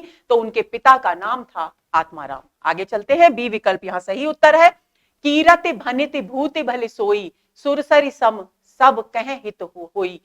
तुलसीदास की इस पंक्ति में कौन सा काव्य प्रयोजन स्पष्ट है? ध्यान देंगे दोस्तों, ये बालकांड की पंक्ति है और बालकांड हमारे पाठ्यक्रम में है। तो ऐसी स्थिति में इस तरह के प्रश्न पंक्ति देकर के इस तरह के प्रश्न भी पूछे जा सकते हैं परीक्षा में। इस बात के लिए आप मानसिक रूप से बिल्कुल तैयार रहे। तो इस स्तर पर आपको बालकांड का अध्ययन करना है। यह प्रश्न पूछा गया यूपी पीजीटी 2010 में। सबसे पहले तो इस पंक्ति का हम अर्थ समझ लेंगे। इस पंक्ति में कहा गया है कीरत, कीरत यानी कीर्ति, यश, भनिति यानी काव्य। भनिति का वैसे मतलब होता है कहना, लेकिन यहां पर उसका सांकेतिक अर्थ लिया जा रहा है और वो है काव्य, कविता। तो यश, काव्य और संपत्ति, भूति का अर्थ है संपत्ति यानी ऐश्वर्य, भली सोए, ये सब तभी श्रेष्ठ होते हैं, तभी भले होते हैं जब सुरसरी सम सब कहें हित होई, जब देव नदी, सुरसरी देव नदी गंगा, देव नदी गंगा के समान सबके लिए कल्याणकारी होते हैं। यानी तुलसीदास जी ने कहा कि यश का महत्व, यश भी तभी श्रेष्ठ माना जाएगा जब वो सबका कल्याण करता है, भनिति यानी काव्य भी तभी श्रेष्ठ माना जाएगा वो सबका कल्याण करे, और संपत्ति का महत्व, संपत्ति की श्रेष्ठता भी तभी है जब वो सब दूसरों के कल्याण में आए। जिस प्रकार देव नदी गंगा बिना किसी भेदभाव के सभी मनुष्यों का कल्याण करती है, उद्धार करती है, उसी प्रकार जब ये तीनों तत्व दूसरों का भला करते हैं तभी ये श्रेष्ठ माने जाते हैं। अब इस पर आधारित प्रश्न है, तुलसीदास की इस पंक्ति में कौन सा काव्य प्रयोजन स्पष्ट किया गया है? काव्य प्रयोजन यानी काव्य का उद्देश्य, काव्य सृजन का कौन सा उद्देश्य है? यश की प्राप्ति बिल्कुल नहीं है, क्योंकि यश की प्राप्ति को उद्देश्य नहीं बताया गया। यह बताया गया है कि कौन सा यश का रूप श्रेष्ठ है। स्वांता सुखाय, स्वांता सुखाय का अर्थ है जो काव्य सृजन अपने सुख के लिए किया जाए, तो यह भी नहीं है। लोक मंगल, ये बिल्कुल है, सी विकल्प यहां बिल्कुल सही है। लोक मंगल, मंगल का अर्थ होता है कल्याण, यानी लोक के कल्याण की कामना यहां पर की गई है, क्योंकि यहां क्या कहा जा रहा है कि यश, कविता और संपत्ति उसी समय श्रेष्ठ मानी जाती है जब वो सबके कल्याण के काम आती है। यानी कविता का उद्देश्य क्या होना चाहिए? लोक मंगल होना चाहिए। तो सी विकल्प यहां सही उत्तर है, और धनार्जन तो इसका उद्देश्य यहां है ही नहीं। आगे चलते हैं। कृष्ण गीतावली ग्रंथ के रचनाकार हैं, ये प्रश्न पूछा गया यूपी पीजीटी 2002 में, 2010 में, यूजीसी नेट जून 2006 में, यूपी टीजीटी 2001 और 2004 में। इतनी बार ये प्रश्न पूछा गया। अब ये क्यों पूछा गया इसका भी मैं आपको रहस्य बता देती हूं। देखिए, परीक्षकों की जो प्रश्न पत्र बनाते हैं उनकी भी एक मानसिकता होती है, वो हमेशा उस बिंदु को पकड़ते हैं किसी भी रचनाकार में जो अलग हो, हटकर, लीक से हटकर हो, ताकि वे विद्यार्थियों को भ्रमित कर सकें। और क्योंकि रामकाव्य परंपरा के प्रमुख कवि हैं तुलसीदास, और उनकी कृष्ण से संबंधित एकमात्र कृति है कृष्ण गीतावली, इसको अपने मस्तिष्क में बिठा लीजिए अच्छी तरह, बिल्कुल नहीं भूलना है। तो कृष्ण गीतावली ग्रंथ के रचनाकार क्यों पूछे गए हैं और सूरदास का नाम दिया गया है? क्योंकि सूरदास की गणना कृष्ण भक्त कवियों में की जाती है, जबकि इसके रचनाकार हैं तुलसीदास। तो यहां पर विद्यार्थियों को भ्रमित करने के उद्देश्य से इस तरह के प्रश्न बनाए गए हैं, और ऐसा परीक्षाओं में अक्सर होता है। तो आप इस कृष्ण गीतावली को कंठस्थ कर लीजिए कि ये कृष्ण गीतावली कृष्ण से संबंधित अवश्य है, लेकिन रचना सूरदास की नहीं है बल्कि तुलसीदास की है, और तुलसीदास एक राम भक्त कवि थे। ठीक है, तो सूरदास, तुलसीदास, नंददास और मीरा, ये ऑप्शंस दिए गए। ये तीनों कवि, सूरदास, नंददास और मीरा, कृष्ण भक्त कवि हैं। केवल तुलसीदास राम भक्त कवि हैं, और इस कृति के रचनाकार भी तुलसीदास ही हैं। बी विकल्प यहां सही उत्तर है। मैं पुण्य निज गुरु सन सुनी, कथा सो सूकर खेत, यह कथन किस कवि का है? निश्चित रूप से ये कथन तुलसीदास का है दोस्तों, और यह प्रश्न पूछा गया है यूपी पीजीटी 2009 में। विकल्प दिए गए हैं तुलसीदास, कबीरदास, नाभादास या सूरदास, और ये तुलसीदास की स्वयं की पंक्तियां हैं, और ये मानस के यानी रामचरितमानस के बालकांड की पंक्तियां हैं जो हमारे पाठ्यक्रम में है।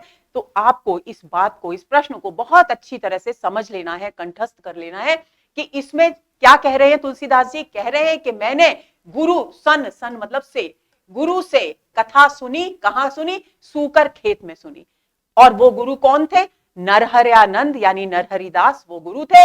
ये कथन तुलसीदास जी ने अपने राम कथा सुनने के विषय में कहा है, लेकिन ये कथा सुनने का कार्य, ये घटना उनकी बाल्यावस्था में घटित हुई थी, और उन्होंने वास्तविक शिक्षा शेष सनातन जी से प्राप्त की थी। इस बात को भी आपको भूलना नहीं है। दीक्षा गुरु उनके नरहरिदास हैं और शेष सनातन उनके शिक्षा गुरु हैं। तो चलिए, इस प्रश्न का सही उत्तर हुआ ए, तुलसीदास इन पंक्तियों के रचयिता हैं। आगे चलते हैं। तुलसीदास किस दार्शनिक मत के भक्त कवि थे? यूपी टीजीटी 2003 में यह प्रश्न पूछा गया। विकल्प है अद्वैत, शुद्धाद्वैतवाद, द्वैतवाद या विशिष्टाद्वैतवाद। तो दोस्तों, तुलसीदास जी विशिष्टाद्वैतवाद के कवि माने जाते हैं। और विशिष्टाद्वैतवाद वो धारणा है, वो दार्शनिक मत है जिसमें यह माना जाता है कि ये संसार, ये जीवात्मा सबका उस परमात्मा, उस ब्रह्म के साथ विशेष रूप से अद्वैत है। अद्वैत भी है यानी उससे उत्पन्न भी हुए हैं और उसी में लय भी होंगे, यानी स्वतंत्र सत्ता भी है जीव की और इस जगत की। जीव और जगत को शंकर के अद्वैत की तरह से यहां मिथ्या नहीं माना गया है, इसलिए इस दार्शनिक मत को कहा जाता है विशिष्टाद्वैतवाद। और तुलसीदास जी इसी विशिष्टाद्वैतवाद के समर्थक माने गए हैं। आगे चलते हैं।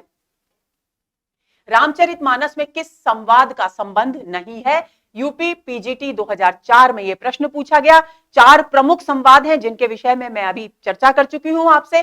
तो इनमें से कौन सा वो संवाद है जिसका संबंध रामचरितमानस से नहीं है, यह प्रश्न यहां पूछा गया है। पहला विकल्प है शिव पार्वती संवाद, दूसरा है याज्ञवल्क्य भारद्वाज संवाद, राम सीता संवाद या काकभूषुंडी और गरुड़ संवाद। तो दोस्तों ये तीनों संवाद रामचरितमानस में मिलते हैं, केवल राम सीता संवाद रामचरितमानस का अंश नहीं है। तो सी विकल्प यहां इस प्रश्न का सही उत्तर है। आगे चलेंगे। रामचरितमानस नामक महाकाव्य की रचना शैली क्या है? यूपी पीजीटी 2002 में पूछा गया। ऑप्शंस हैं दोहा चौपाई शैली, बरवे शैली, मसनवी शैली या उपर्युक्त सभी। तो देखिए दोस्तों, ए विकल्प यहां सही उत्तर है, क्योंकि रामचरितमानस दोहा चौपाई शैली में रचित एक अनमोल कृति है। बरवे शैली में उन्होंने बरवे रामायण लिखी थी, जो रहीमदास जी की प्रेरणा से लिखी गई थी, और मसनवी शैली में सूफी काव्य लिखे गए हैं।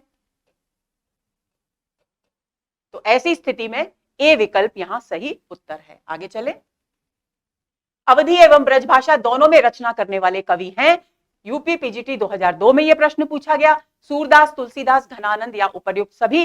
तो दोस्तों तुलसीदास ही वो कवि हैं जिन्होंने ब्रज भाषा और अवधी भाषा दोनों में समान अधिकार से रचनाएं लिखी और उनका दोनों भाषाओं पर समान रूप से अधिकार था। आगे चले।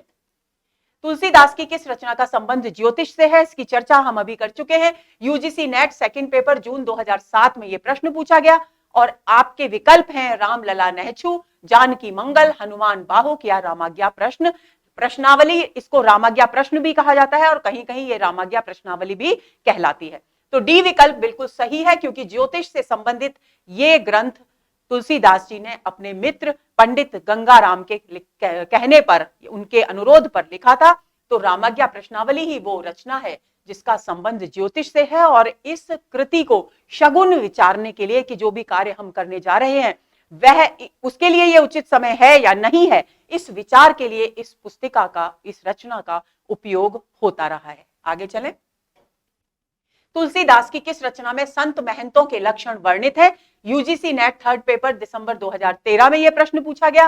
वैराग्य संदीपनी, रामाज्ञा प्रश्न, पार्वती मंगल और जानकी मंगल। तो दोस्तों वैराग्य संदीपनी ही वो ग्रंथ है, वो रचना है जिसमें संत और महंतों के लक्षणों का वर्णन किया गया है, संतों की महिमा का गुणगान किया गया है। यदि यहां रामचरितमानस होता, क्योंकि रामचरितमानस में बालकांड के प्रारंभिक दोहों में भी इस प्रकार का वर्णन किया गया है, लेकिन क्योंकि वो विकल्प में है ही नहीं, तो ऐसी स्थिति में वैराग्य संदीपनी को हम सही उत्तर के रूप में चिन्हित करेंगे। आगे चले। तुलसी के गुरु थे। यूजीसी नेट सेकंड पेपर दिसंबर 2014 में पूछा गया।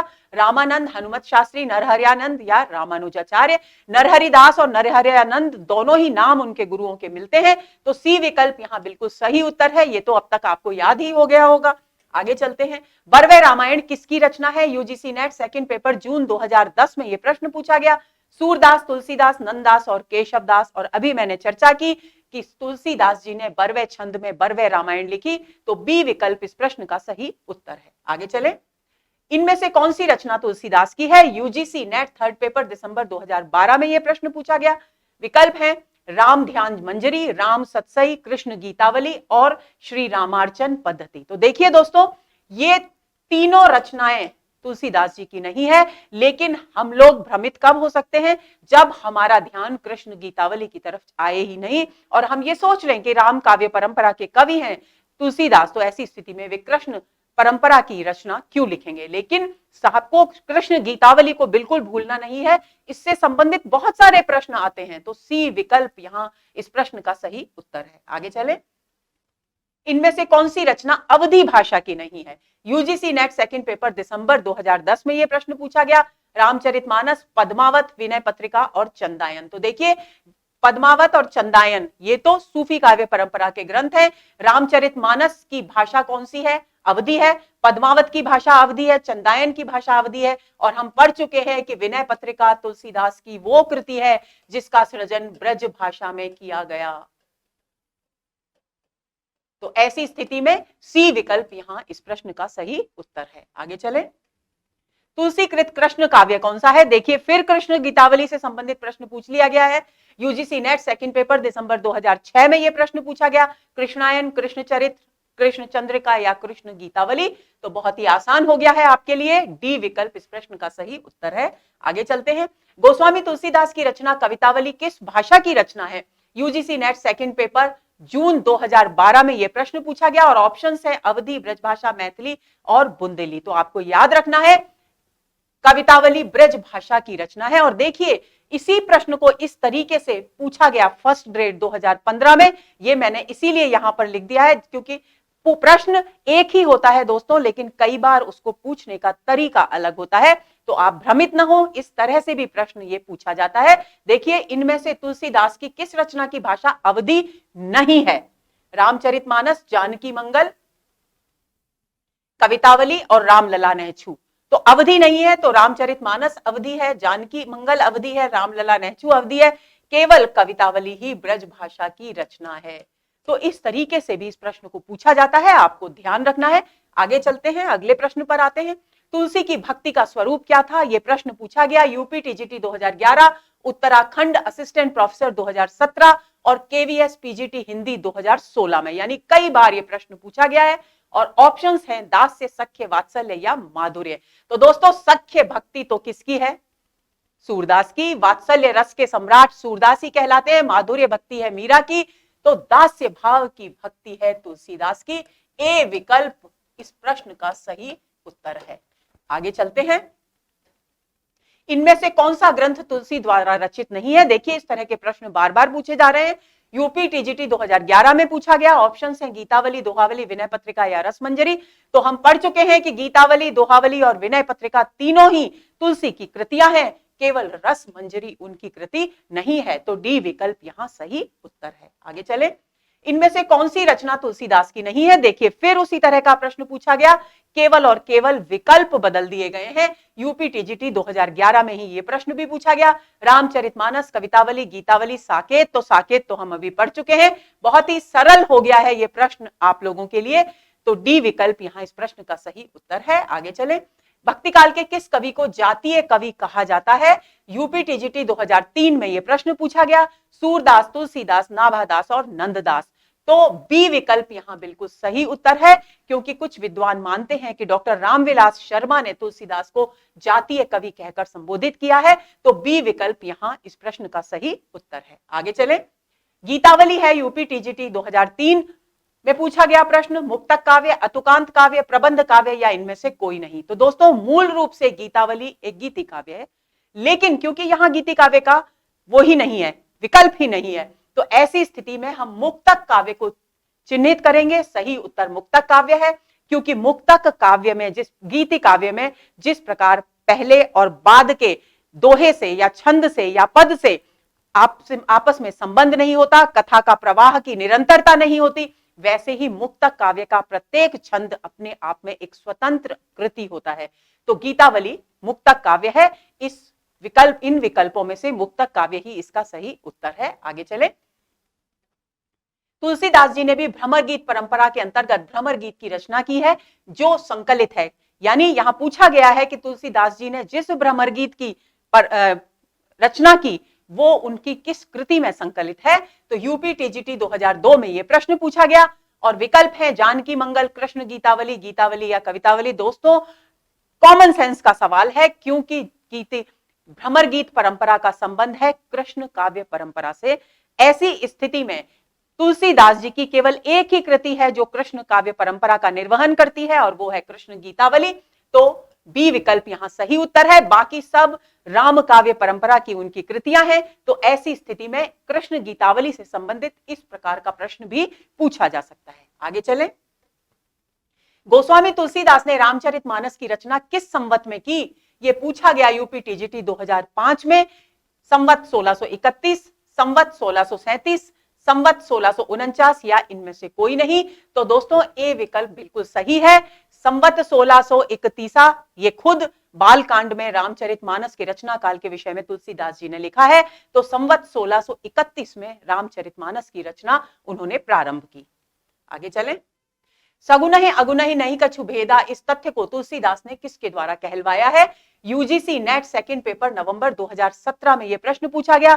दोस्तों ये प्रश्न आपके लिए बहुत महत्वपूर्ण है, क्योंकि यह पंक्ति भी सगुनहि अगुनहि नहीं कछु भेदा रामचरितमानस के बालकांड की पंक्ति है, और बालकांड हमारे कोर्स में है। मानस के बालकांड की पंक्ति यहां पर ईश्वर के स्वरूप का वर्णन किया जा रहा है, और तुलसीदास जी कहते हैं कि सगुण में और अगुण यानी निर्गुण में वास्तव में कोई भेद नहीं है, यानी सब एक ही हैं। ईश्वर की एकता के सिद्धांत का यहां प्रतिपादन किया जा रहा है। लेकिन यहां प्रश्न क्या पूछा जा रहा है कि इस तथ्य को तुलसीदास ने रामचरितमानस में किसके द्वारा कहलवाया, इसको कहने वाले कौन है? और विकल्प है शिव, काकभूषुंडी, भारद्वाज या तुलसीदास की स्वयं की उक्ति है। तो दोस्तों मैं आपको बता दूं ए विकल्प यहां बिल्कुल सही उत्तर है। शिवजी ने यह कथन कहा है पार्वती जी से, जब वो उन्हें राम के विषय में बता रहे हैं, ईश्वर के स्वरूप से परिचित करा रहे हैं। उस समय उस प्रसंग में उन्होंने शिवजी ने पार्वती जी से यह कथन कहा है। तो आपको यह ध्यान में रखना है। आगे चले। चित्रकूट प्रसंग रामचरितमानस के किस कांड का हिस्सा है? झारखंड पीजीटी हिंदी आई रह गया है। हिंदी 2018 में यह प्रश्न पूछा गया। अयोध्या कांड, अरण्य कांड, सुंदर कांड या बाल कांड? तो दोस्तों राम के राज्याभिषेक और फिर वनवास की चर्चा कहां से शुरू होती है? अयोध्या कांड से होती है। तो ऐसी स्थिति में वे चित्रकूट पहुंचते हैं। तो अयोध्या कांड में ही चित्रकूट प्रसंग का वर्णन किया गया है।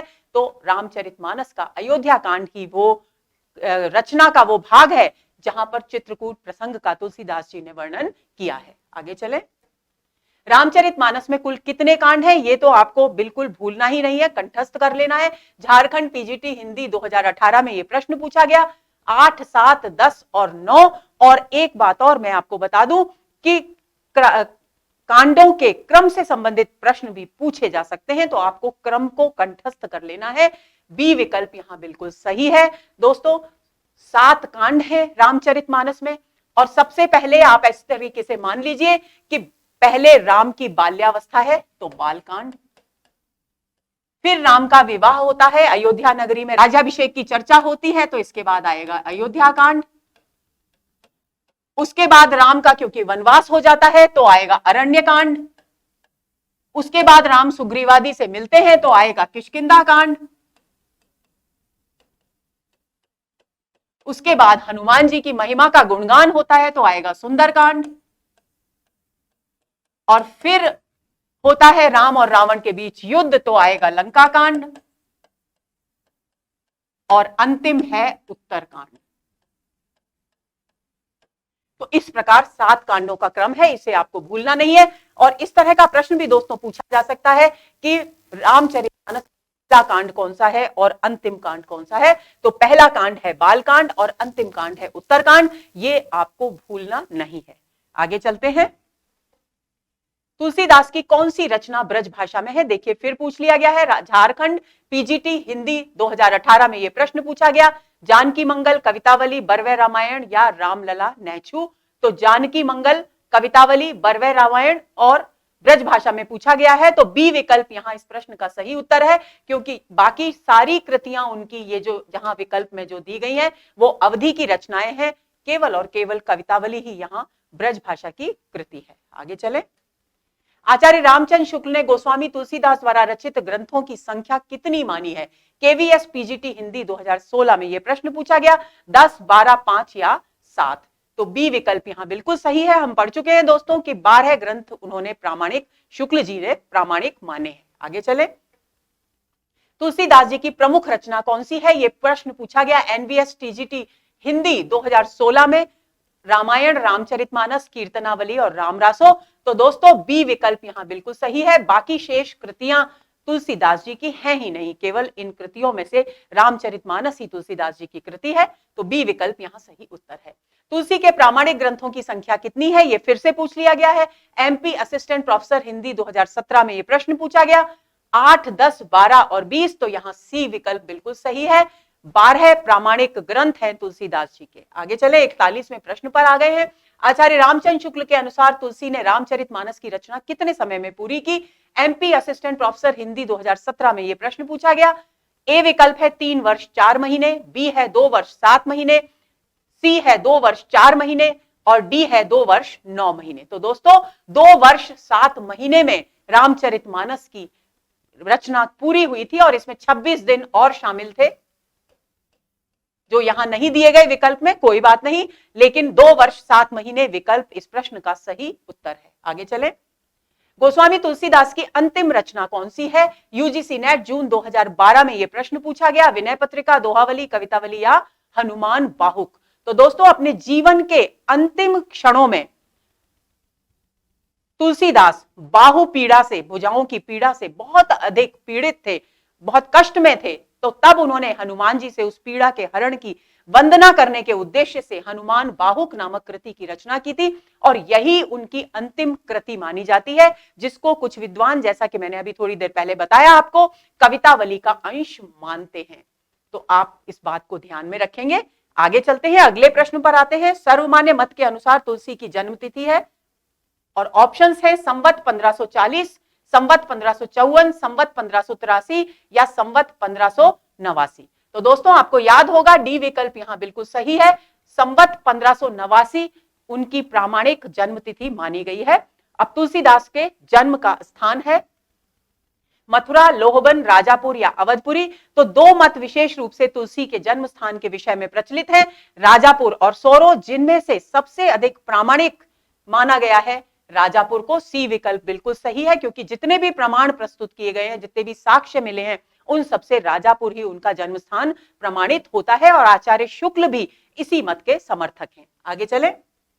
तुलसीदास के शिक्षा गुरु का क्या नाम है? बहुत ही सरल, मैं कई बार चर्चा कर चुकी। ए विकल्प है रामानंद, बी शेष सनातन, सी नरहरिदास या अनंत दास। तो शेष सनातन उनके शिक्षा गुरु है और नरहरिदास उनके दीक्षा गुरु हैं। ये बात आपको भूलनी नहीं है। आगे चलें। तुलसीदास का निधन कब हुआ? संवत 1680, संवत 1630, संवत 1655 या फिर संवत 1640। तो दोस्तों तुलसीदास के निधन के विषय में ये दोहा बहुत प्रचलित है। संवत 1680, 80 गंग के तीर, श्रावण शुक्ला सप्तमी तुलसी तजो शरीर। यानी गंगा के 80 घाट पर जो बनारस में स्थित है, वहां पर संवत 1680 में तुलसी की मृत्यु हुई। ये बात आपको भूलनी नहीं है। बनारस यानी काशी, बनारस और काशी एक ही बात है। गंगा का 80 घाट, यहां पर मृत्यु हुई तुलसीदास जी की संवत 1680। ए विकल्प यहां बिल्कुल सही उत्तर है। आगे चले। तुलसीदास ने रामचरितमानस की रचना किस स्थान पर प्रारंभ की? ए काशी, बी अयोध्या, सी चित्रकूट या डी प्रयाग। तो दोस्तों हम पढ़ चुके हैं, बी विकल्प यहां बिल्कुल सही है। अयोध्या से ही तुलसीदास जी ने रामचरितमानस की रचना प्रारंभ की थी 1631 में संवत में, और अधिकांश भाग रामचरितमानस का अयोध्या में ही लिखा गया। कुछ एक भाग ऐसे हैं जिनमें किष्किंधा कांड विशेष तौर पर उल्लेखनीय है, जिसकी रचना उन्होंने काशी में की थी। आगे चलते हैं। आचार्य शुक्ल ने रामचरितमानस को किस प्रकार का काव्य माना है? नीतिपरक काव्य, आध्यात्मिक काव्य, लोक मंगल की साधनावस्था का काव्य या लोक रंजक काव्य। तो दोस्तों सी विकल्प यहां बिल्कुल सही है। लोक मंगल की साधनावस्था का काव्य माना है रामचरितमानस को आचार्य शुक्ल ने। लोक मंगल की साधनावस्था का अर्थ है कि जिस काव्य का सृजन लोक के कल्याण के लिए हो, वो लोक मंगल की साधनावस्था का काव्य माना जाता है। आगे चलें। रामचरितमानस पर पहली टीका किसने लिखी? प्रियादास, नाभादास, रामचरण दास या गोसाई दास, गोसाईनाथ। तो हम पढ़ चुके हैं, सी विकल्प बिल्कुल सही है। रामचरण दास ने रामचरितमानस पर पहली टीका लिखी। आगे चलें। तुलसीदास ने सर्वप्रथम रामचरितमानस किसको सुनाई? सूरदास, रसखान, रहीम या फिर भिखारी दास। तो आपको भूलना नहीं है, बी विकल्प यहां बिल्कुल सही है। सबसे पहले तुलसीदास जी ने रसखान को रामचरितमानस सुनाई थी। आगे चले। रामचरितमानस विमल संतन जीवन प्राण, हिंदुवान को वेद सम यवन ही प्रकट कुरान। यह पंक्तियां किसकी हैं? दोस्तों पहले हम इन पंक्तियों का अर्थ समझ लेंगे। इनमें कहा गया है कि रामचरितमानस एक ऐसी रचना है, एक ऐसी कृति है जो विमल यानी निर्मल है,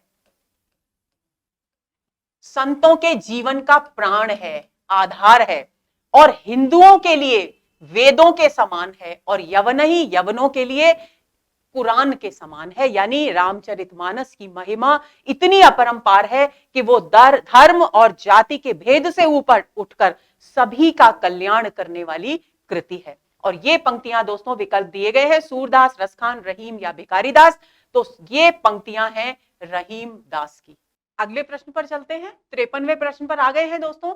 तुलसी गंग दुवो भय सुकविन के सरदार, इनके काव्यन में मिली भाषा विविध प्रकार। यह पंक्तियां किसकी हैं? आप ऑप्शंस हैं केशवदास, कबीरदास, भिखारी दास या रहीम। तो दोस्तों पहले इन पंक्तियों को समझ लेंगे। इनमें कहा गया है कि तुलसी और गंग कवि, गंग भी एक कवि का नाम है, तुलसी और गंग दुवो यानी दोनों, सुकवियों के सरदार यानी शिरोमणि, अच्छे जो श्रेष्ठ कवि हैं उनके शिरोमणि हो गए हैं। क्यों शिरोमणि हो गए हैं? इनके काव्यन में मिली भाषा विविध प्रकार, क्योंकि इनकी रचनाओं में भाषा का के विविध रूप, सुंदर रूप, विविध सुंदर रूप देखने को मिलते हैं। और ये पंक्तियां हैं दोस्तों, सी विकल्प बिल्कुल सही है, भिखारी दास की। और इनके विषय में आपको इसे कंठस्थ कर लेना है। तुलसी के विषय में भिखारी दास का ये कथन उनकी काव्य प्रतिभा को स्पष्ट रूप से प्रमाणित करता है। आगे चले। कविता करके तुलसी न लसे, कविता लसी पा तुलसी की कला। यह पंक्तियां किसकी हैं? विकल्प है हरिऔध, भारतेंदु, मैथिली शरण या केशवदास। तो दोस्तों ए विकल्प बिल्कुल सही है। अयोध्या सिंह उपाध्याय हरिऔध, जिन्होंने खड़ी बोली हिंदी का पहला महाकाव्य प्रिय प्रवास लिखा, उन्होंने तुलसी के विषय में ये पंक्तियां कही। इन पंक्तियों का अर्थ भी हम समझ लेते हैं। कविता करके तुलसी न लसे, लसे का अर्थ होता है शोभायमान होना।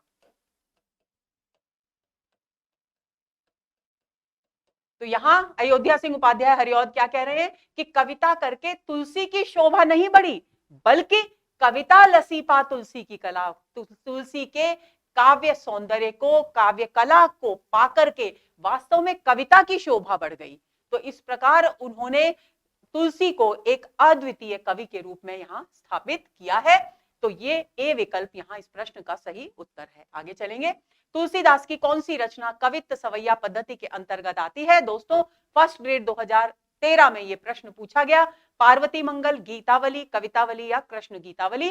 तो सी विकल्प यहां बिल्कुल सही उत्तर है, क्योंकि कवितावली ही वो कृति है जो कवित्त छंदों में, सवैया छंदों में लिखी गई है। अगले प्रश्न पर आते हैं। तुलसीदास को कलिकाल का वाल्मीकि किसने कहा है? रामचंद्र शुक्ल, नाभादास, ग्रियर्सन या फिर स्मिथ। तो दोस्तों बी विकल्प बिल्कुल सही है। नाभादास ने कलिकाल का वाल्मीकि कहकर संबोधित किया है तुलसीदास जी को। आगे चलें। असंगत कथन बताइए। तुलसीदास की भक्ति दास्य, रामचरितमानस का प्रधान रस शांत, तुलसीदास का ज्योतिष ग्रंथ रामाज्ञा प्रश्नावली, विनय पत्रिका की भाषा बोलचाल की अवधि। तो दोस्तों तुलसीदास की भक्ति दास्य भाव की भक्ति है, ये स्पष्ट है। रामचरितमानस का प्रधान रस शांत रस है, ये भी सही है। तुलसीदास का ज्योतिष ग्रंथ रामाज्ञा प्रश्नावली है, इस तरह का प्रश्न भी हम हल कर चुके हैं। लेकिन विनय पत्रिका की भाषा ब्रज भाषा है, बोलचाल की अवधि नहीं है। तो असंगत कथन है डी। तो डी विकल्प इस प्रश्न का सही उत्तर है। आगे चलेंगे। मुगल काल का सबसे महान व्यक्ति तुलसी को किसने कहा? गारसा दतासी, स्मिथ, आचार्य रामचंद्र शुक्ल या आचार्य हजारी प्रसाद द्विवेदी। तो बी विकल्प बिल्कुल सही है। विंसेंट स्मिथ ने मुगल काल का सबसे महान व्यक्ति कहकर तुलसीदास को संबोधित किया है। अगले प्रश्न पर आते हैं। तुलसीदास को बुद्ध देव के बाद सबसे बड़ा लोकनायक किसने कहा? A Smith, B Bharatendu, C Grierson या डी नामवर सिंह। तो सी विकल्प यहां बिल्कुल सही है। ग्रियर्सन ने तुलसीदास को बुद्ध देव के बाद सबसे बड़ा लोकनायक कहकर के पुकारा है।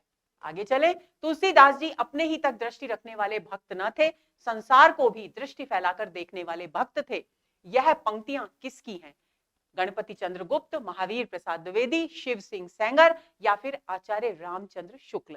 तो दोस्तों डी विकल्प यहां बिल्कुल सही है। आचार्य रामचंद्र शुक्ल ने यह कथन प्रस्तुत किया है तुलसीदास जी के विषय में। आगे चलते हैं। तो दोस्तों ये हुआ हमारा आज का सत्र।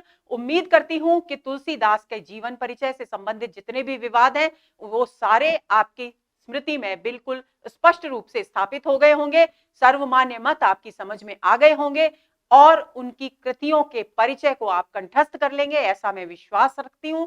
और ये प्रश्न भी आपके लिए बहुत ही अच्छे मार्गदर्शक साबित होंगे, इस विश्वास के साथ आपको शुभकामनाएं देती हूं और अगले सत्र के इंतजार में रहिए ताकि और अच्छे प्रश्नों के आनंद आप ले सकें और अच्छा मार्गदर्शन आप प्राप्त कर सकें।